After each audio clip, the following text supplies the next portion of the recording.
gumagalaw sa bagong lipunan. Nagbabago ang lahat tungo sa pag-unlad at ating itanghal bagong lipunan.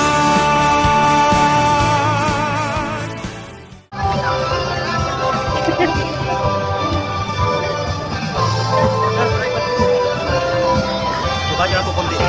Baba nyo na po yung mga ito.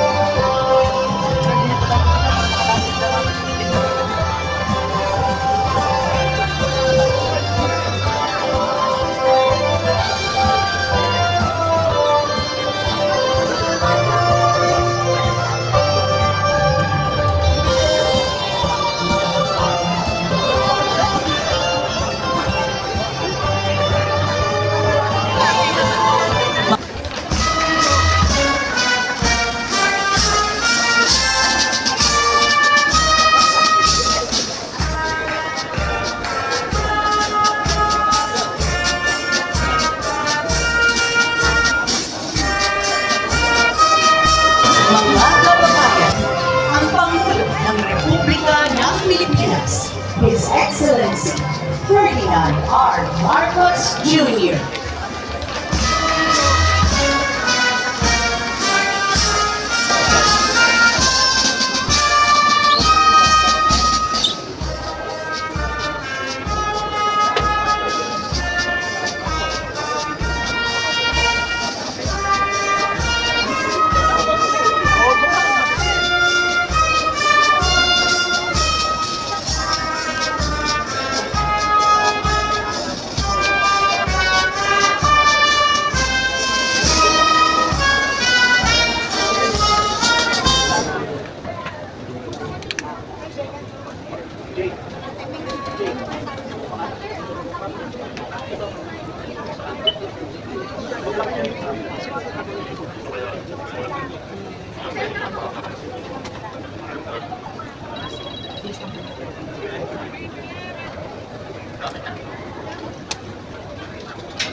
Mga kababayan, ang pambansang awit ng Pilipinas.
Awitin natin ang himno para sa bagong Pilipinas.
Taas ka ng kamay.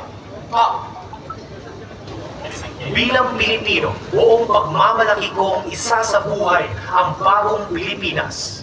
Buhay sa aking dugo ang lahing dakila, magiting at may dangal, palaging dadalhin sa puso, isip at diwa ang pagmamahal sa kultura at bayang sinilangan, kaisa ng bawat mamamayan. Iaalay ko ang aking talino at kasanayan sa pagpapaunlad ng aking bayan. Taglay ang galing na naaayon sa mga pandaigdigang pamantayan. Magiging instrumento ako sa pagsulong ng kagalingan, karunungan at kapayapaan. Makikiisa at makikilahok ako sa mga adhikain ng pamahalaan dahil ang kaunlaran ay hindi lamang responsibilidad ng iilan. Isusulong at pangangalagaan ko ang karangalan, kalayaan at interes ng aking bayang minamahal. Bilang Pilipino na may pagmamahal, pakialam at malasakit, hindi makasarili kundi para sa mas nakakarami, tatahakin ko ang landas tungo sa isang bago Pilipinas.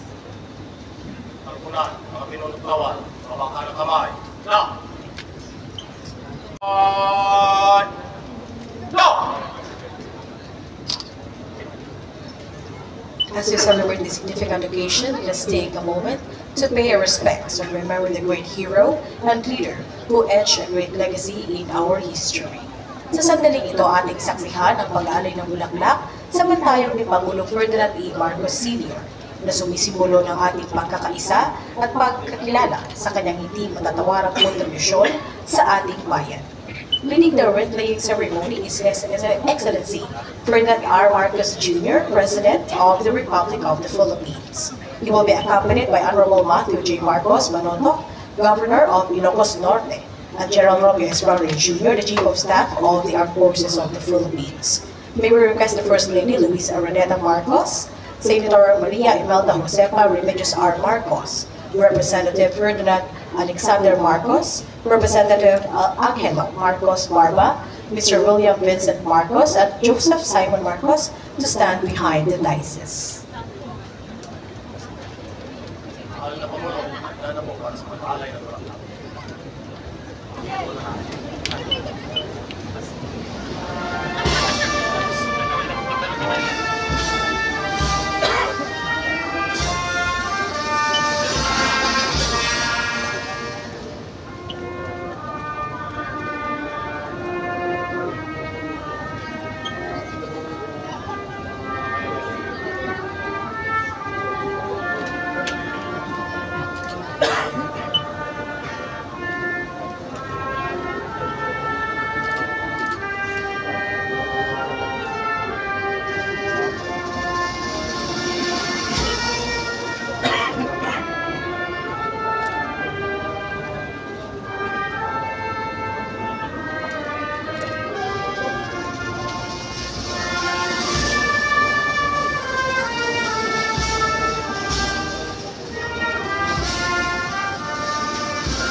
pamahalaan, mga pinuntawan.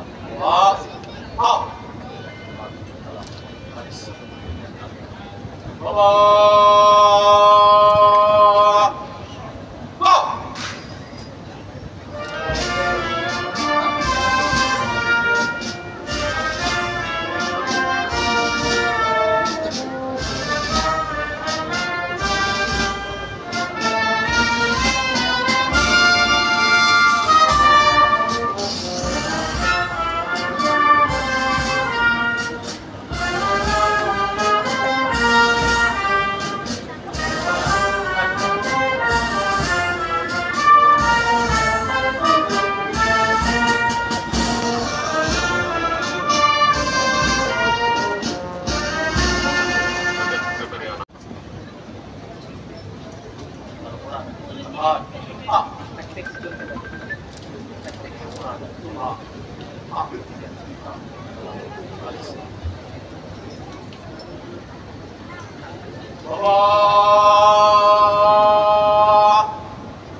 Mahal na Pangulo, gusto ko ang matalay.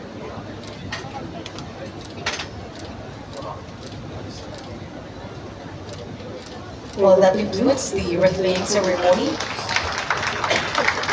The rest of the guests may be seated. In a short while, we'll proceed with the program proper.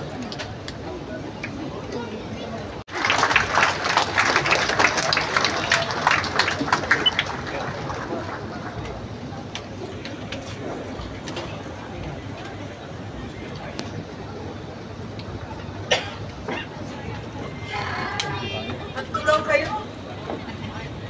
Naragsak pa nagkasangay mo, tatang ko, Apo Lakay, Apo Presidente Ferdinand Edralin Marcos. Naimbang nga alaw ka na kayo amin, kablaawan man, di madaydayo nga adik ko, President Ferdinand Marcos Jr. At ni entero ng pamilya ni Congressman Sandro Marcos, Governor Matthew Marcos Manoto, Congressman Angelo Marcos Barba, Vice Governor Cecilia Marcos, at ni Vocales tayo. At doon ni Marcos, ang ating mga mayor, vice-mayor, ang mga konsehales, di nagaget na opisyales, di entero nga Solid North, di barangay opisyales tayo, na magsi 6 years na, sana, kung pumayag si Apo Presidente, the NGAs and NGOs, the entero nga provincial government, and General Romeo Browner, Chief of Staff, uniformed personnel, and all the rest who are here, too many friends to mention. Awanin ni may parbeng abalikas nga ibagak, kas pa ng rugi ni mensak, kada kayo no saan nga agyamanak ni adto kada kayo amin, agyamanak apo. Agyamanak ni adto ti panagayakyo, sipot pa'y idi ang gigana kadakitoy apanawin. Ken ni tatang ko, ni Maynel nga anak ni Bata, anak ni Ilocos Norte, ken ni Ilocandia. Apo Lakay, Presidente Ferdinand Edralin Marcos. Niyem at paypayso at tutuloy si asimipyag ni tatang ko. Katiti tunggal maysa at tutubo at adal iti public high schools kat state universities and colleges and MMSU na Indrugina. Akas may sa probinsyano, kagurgura iti Manila. Simibiyag ni tatang ko, kadag iti manalon ken mangalap. Anatulungan na, asapay kuma, mapabangon tayo manen. Simibiyag lata ni Apo Lakay, kadag iti negosyante, kalakal, taigit ni Dalan. Rantay, ni Pierre ken Airport, na inaramit na. Si bibiyag ni Apolacay, kadagiti kakailyan tayo, a pasyente, doktor, kada nurse, kadagiti ospital na impundar na. Nang nangruna iti amin, at tuloy, as ibibiyag ni Apolacay, ni tatangpo, kadagiti puspuso, iti tunggal maysa nga Pilipino, tunggal maysa nga Ilocano,